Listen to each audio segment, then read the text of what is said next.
Кайырлы күн достар, бүгін түріктердің ең ерекше миди баклавасының оригинал рецебін ұсынамын. Арнама жазылып, қоңыраушаны басуды ұмытпаңыздар, алдағы уақытта жаңа рецептермен бөлісіп отырамын. Ыдысымызға жұмыртқаны салып араластырамыз. Оның үстіне жылы су, сұйық май, ерітілген сармайды құйып, қаймақ қосамыз. Бір ас қасық алма уксусын қосып араластырамыз. Егер алма уксусы табылмаған жағдайда лимон шырынын қоссаңыздар болады, бірақ мейлінше алма уксусын табуға тырысыңыздар. Онымен қопсытқышты електен өткізіп қосамыз. Жақсылап қамырды илейміз. Негізі әр ұнның тығыздығы әртүрлі, сондықтан бастапқыда ұнның грамын сәл аздау етіп қосып көріңіздер.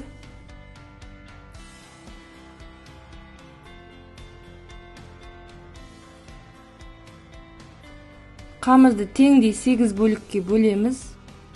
Әр бөлікке бөлінген қамырды осылай қолмен немесе осылай үстелдің үстіне қойып дөңгелетсеңіздер болады. Қатты сығылған сулы орамалмен осылай бетін жауып 20 минутқа қалдырамыз. Орамалды міндетті түрде сулап жабамыз, әйтпесе қамыр қаязып кетеді. Енді сол аралықта салмасын дайындаймыз. Бұл қаймақ деп аталады.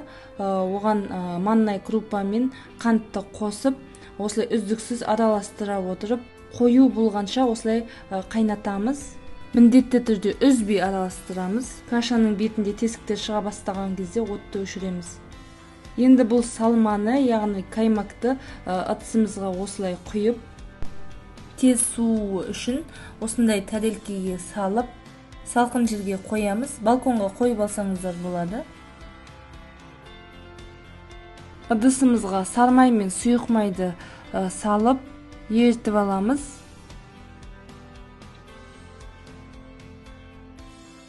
Еріген сармайдың ақ көбігін осылай сүзекінің немесе марленің көмегімен алып тастаймыз.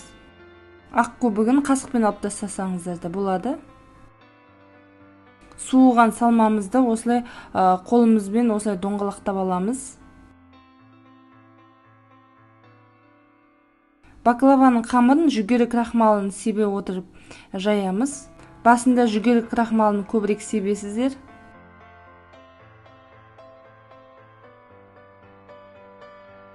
Және бастапқы кезде қолдарыңыз үйренгенше орта тұсына баспай, тек оқтаудың шетінен басып жаямыз. Қамыр жұқара бастаған кезде тым көп крахмал себуге болмайды, өйткені крахмалдың дәмі шығып кетуі мүмкін. Қамыр өте жұқа болу керек. Мінекей столешницаның узор көрінетіндей қамырымыз жұқа болды. Енді екі қамырды бір мезетте жаюды көрсетемін. Жүгері крахмалын осылай көбірек сеуіп, осылай қамырды жаямыз.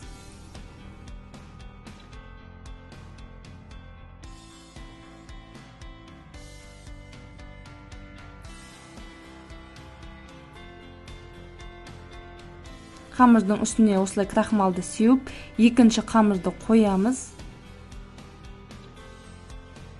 Қамырды осылай жаямыз.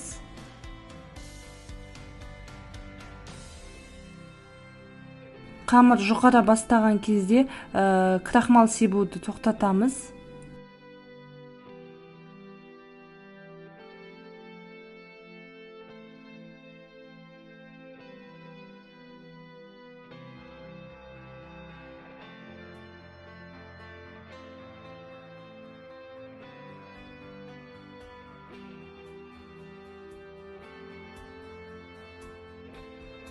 Енді жайлап осылай қамырды ажыратамыз.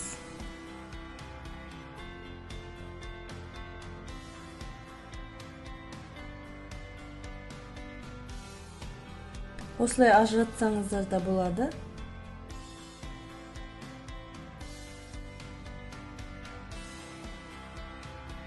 Мінекей жұп-жұқа осындай екі қамыр бізде шықты.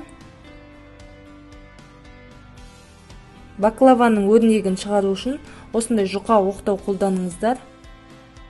Жұқа қамырды осындай өте жұқа оқтаумен осылай орап, екі шетінен осылай жиырамыз. Міне осылай.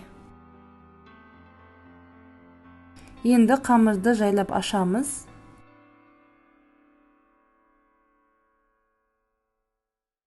Мейлінше осындай өте жұқа оқтау қолдануға тырысыңыздар. Арасына осылай 2 немесе 2,5 саусақ сиятындай етіп фисташканы сеуіп шығамыз. Фисташкиді блендермен ұсақтап осылай сеуіп шығамыз.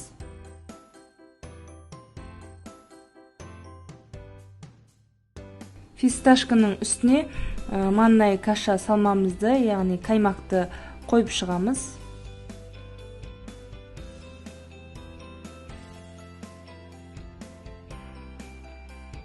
Қаймақтың үстіне аздап фисташканы сеуіп шығамыз осылай.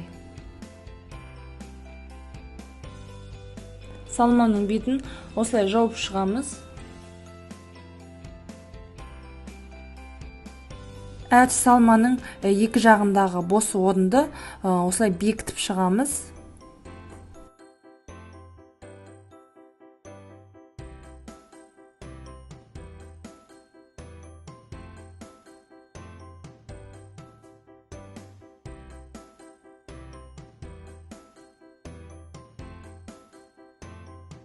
Бекітіп шыққан жерінен осылай кесеміз.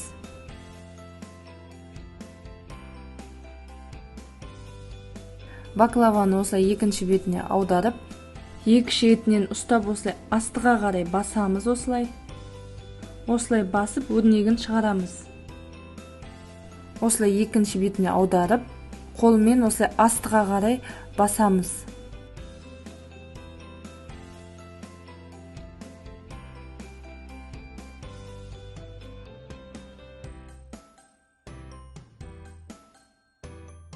Енді табаға баклаваларды осылай қойып шығамыз.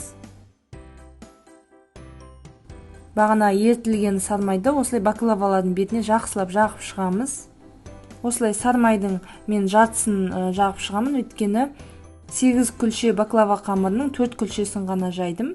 Мінекей осы баклаваларды 180 градус қызып тұрған пеште 40-45 минуттай пісіреміз.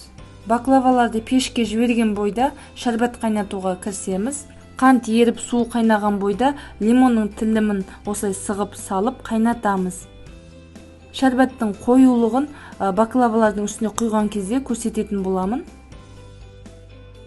Ыстық пештен шыққан баклавалардың үстіне оттан шығарған ып-ыстық шәрбатты құямыз.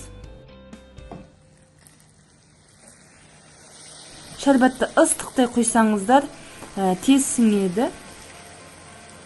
Баклаваларды шәрбат суығанша бөлме температурасында қалдырып, одан кейін тоңазытқышқа түнге қойып қоямыз.